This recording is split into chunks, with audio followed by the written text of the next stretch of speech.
Simpleng paraan ng ating pagluluto dito ng ating tinulang manok. Samahan niyo ako guys. Gagawa tayo ng sustansyang sabaw na hihigupin. Gamit ang ating papaya, manok at dahon ng malunggay. Yan, nag-start ako sa paglagay ng taba ng ating manok dito. Kunan natin yun ng oil niya. Saka mag-isa tayo dyan ng onion at garlic. Onion, garlic.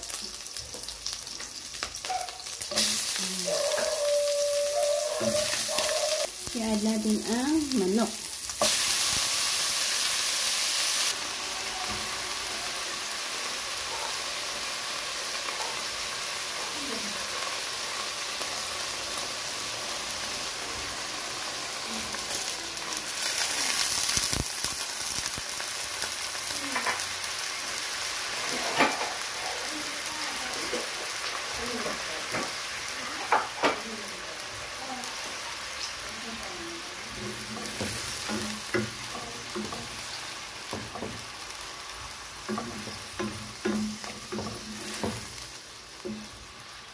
Lagyan natin sa patubig para sa sabaw.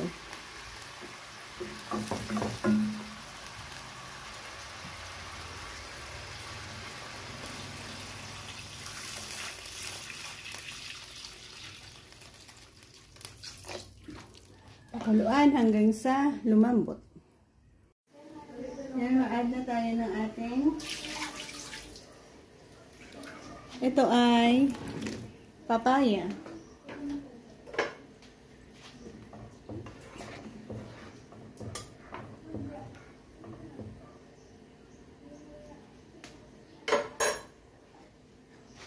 Pwede na tayo mag-add ng asin.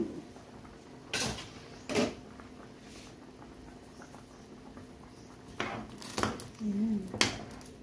And ang last natin ilalagay ang ating malunggay. So, nagkaroon na naman tayo ng easy, simple sabaw na hihigupin.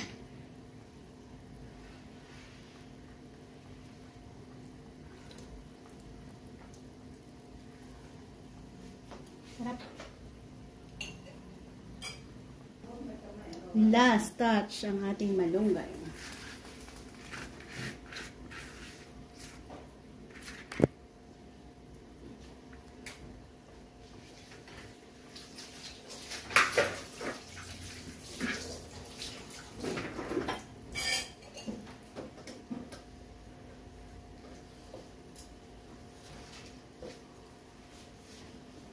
At dito na tayo mag-end.